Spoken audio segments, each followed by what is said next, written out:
Hello friends, joyful ফুডে তোমাদের সবাইকে স্বাগত। আজকে তৈরি করছি দই ভেন্ডি বা দই ঢ্যাঁড়সের রেসিপি। ঢ্যাঁড়সের তরকারি তো তোমরা অন্যভাবে বানিয়েই থাকো, তবে এই রেসিপিটা একবার ট্রাই করতে পারো। আশা করছি তোমাদেরও খুব ভালো লাগবে। হাতে মাত্র 10 মিনিট সময় থাকলে ঘরোয়া কটা উপকরণ দিয়ে তৈরি করে নিতে পারবে এই দই ভেন্ডির রেসিপি, যেটা রুটি পরোটার সাথে তো ভালো লাগবেই, আবার এই গরমের দিনে ভাতের সাথেও কিন্তু ভালো লাগবে। তাহলে দেরি না করে শুরু করা যাক। আর এখনও যারা আমার চ্যানেলকে সাবস্ক্রাইব করোনি, প্লিজ সাবস্ক্রাইব করে নিও আর পাশে থাকা বেল আইকনটিকেও প্রেস করে দিও। এখানে 500 গ্রাম ঢ্যাঁড়স আমি 2 টুকরো করে কেটে নিয়েছি আর একদম ছোটো সাইজের ঢ্যাঁড়সগুলোকে গোটাই রেখে দিয়েছি। এবার ঢ্যাঁড়সটাকে ভাজার জন্য আমি গ্যাসের মধ্যে একটা কড়াই বসিয়ে দিয়েছি আর ঢ্যাঁড়সটাকে শ্যালো ফ্রাই করবো, তার জন্য তেল খুব বেশি দিচ্ছি না। এখানে বড় চামচের ওই 1 চামচ মতো সর্ষের তেল দিয়ে দিয়েছি। চাইলে পুরো রান্নাটা তোমরা সর্ষের তেলের পরিবর্তে সাদা তেলেও করতে পারো। এবার তেলটা গরম হয়ে গেছে, আমি ঢ্যাঁড়সের টুকরোগুলোকে দিয়ে দিচ্ছি।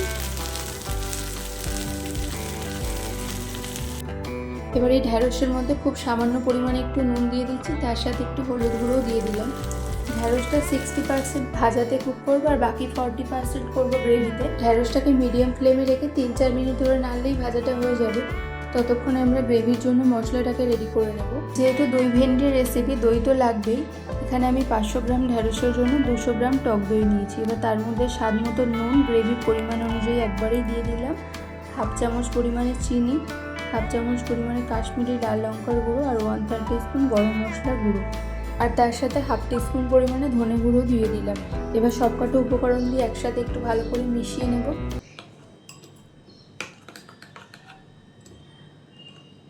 এভাবে আগের থেকে মিশিয়ে রাখলে মশলার ফ্লেভারগুলো দইয়ের মধ্যে ভালোভাবে এসে যাবে। আর ততক্ষণে ঢ্যাঁড়সটাকেও ভাজা হয়ে গেছে, ঢ্যাঁড়সগুলোকে উঠিয়ে নিচ্ছি। এবার ওই একই কড়াইতে আমি আরও 2 চামচ পরিমাণে সর্ষের তেল দিয়ে দিলাম, বড় চামচে।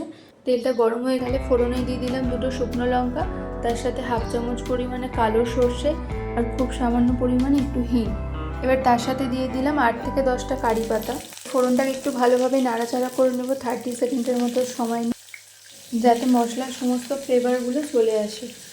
ফোড়নটা ভালোভাবে ভাজা হয়ে গেছে। এবার ওই তেলের মধ্যে আমি এখানে একটা বড় সাইজের কুচানো পেঁয়াজ দিলাম। পেঁয়াজটাকে এবার একটু ভেজে নেব, খুব বেশি লাল করে ভাজার প্রয়োজন নেই, একটু এরকম কালারটা চেঞ্জ হয়ে আসলে তাহলেই হবে।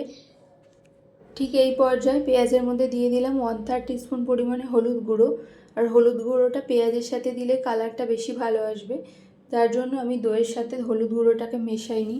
আর একবারও ভালো করে মিশিয়ে নিয়ে তারপর দইয়ের সাথে মশলার যে মিশ্রণটা তৈরি করে রেখেছিলাম সেটা দিয়ে দিলাম।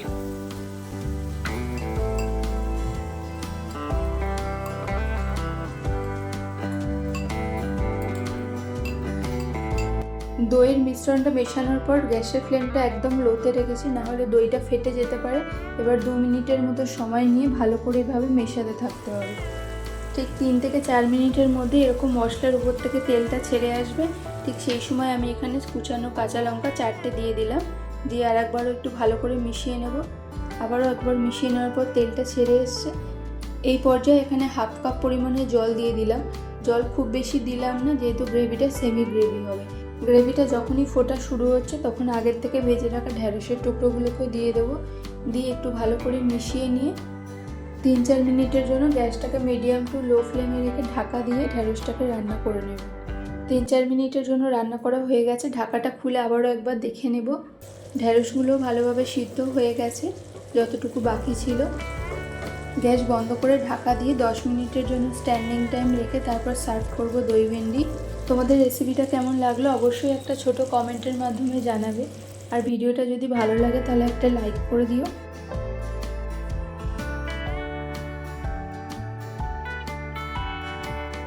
সবাই খুব ভালো থেকো, সুস্থ থেকো। পুরো ভিডিওটা শেষ অবধি দেখার জন্য ধন্যবাদ।